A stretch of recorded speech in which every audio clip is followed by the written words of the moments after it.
de l'Union européenne. Merci d'être avec nous ce soir sur l'antenne de France 24. Leïla Chaïd, vous êtes diplomate depuis de nombreuses années. Est-ce que vous êtes en contact en ce moment même avec les Israéliens? Si oui, que vous disent-ils?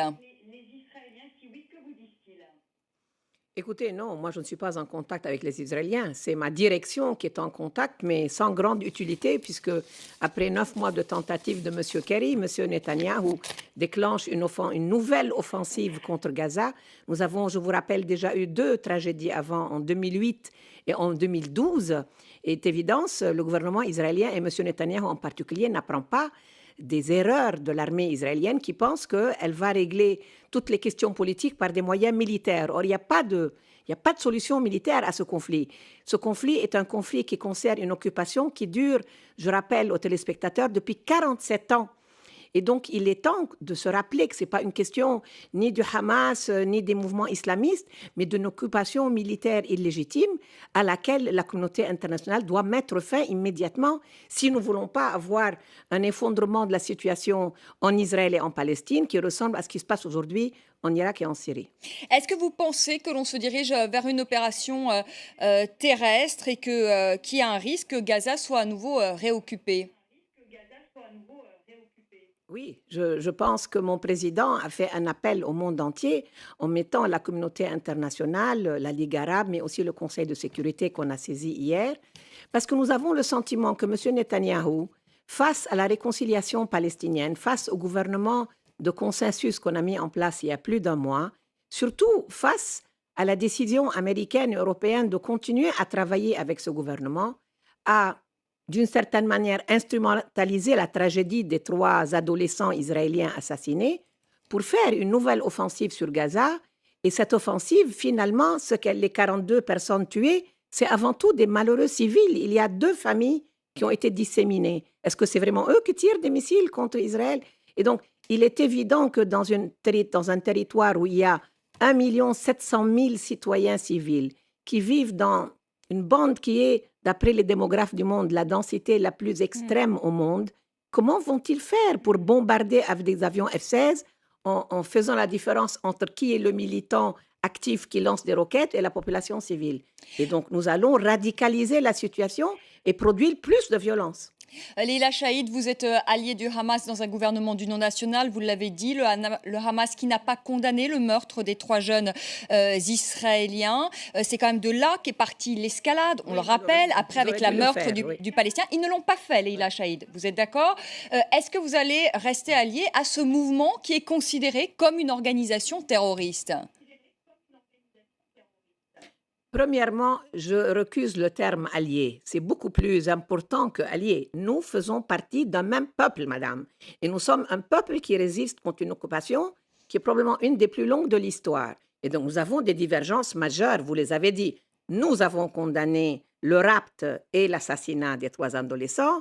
Nous avons déjà, nous, déclaré la reconnaissance de l'État d'Israël, ce que Hamas n'a pas fait. Mais nous faisons partie d'un peuple où nous souhaitons que toutes les parties fassent partie de l'OLP. Le Hamas a accepté de rentrer au sein de l'OLP. Et si nous pouvons aider le Hamas à aller vers une solution politique et à renoncer à la violence militaire, c'est de notre devoir de le faire, pas seulement pour l'avenir de nos enfants, mais aussi l'avenir des citoyens israéliens. Seulement, il faudrait que M. Netanyahou, lui, joue le jeu. Or, j'ai le sentiment que M. Netanyahou et son gouvernement, qui est fait non seulement d'extrémistes politiques, mais je dirais même de racistes comme M. Lieberman, instrumentalisent la situation actuelle pour reprendre une guerre ouverte contre les Palestiniens.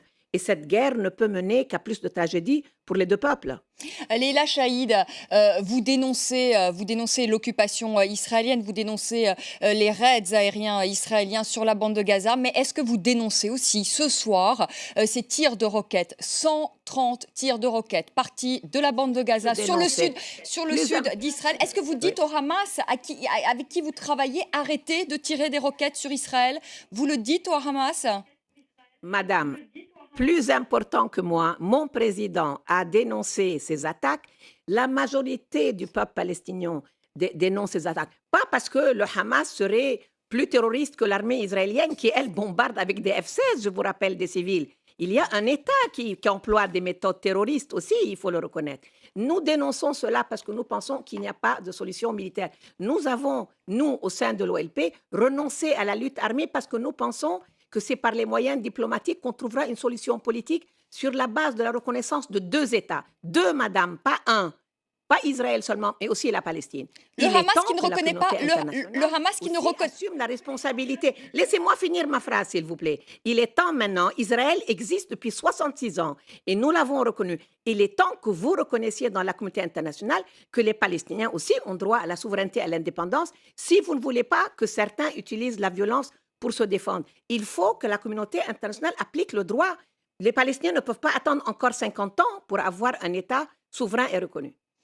La France a toujours prôné la création de deux États. Vous avez obtenu le statut de membre observateur aux Nations Unies. Mais à la différence de vous, Leïla Chaïd et du Fatah, est-ce que le Hamas n'a pas intérêt à aller aujourd'hui à l'escalade, lui qui est affaibli politiquement, qui est affaibli également économiquement? Les caisses du Hamas à Gaza sont vides, et de se refaire d'une certaine manière une image de mouvement de résistance à Israël? Je crois que votre analyse est complètement dépassée, madame, excusez-moi de vous dire. Le Hamas, personne ne l'a obligé à accepter la réconciliation il y a 2 mois.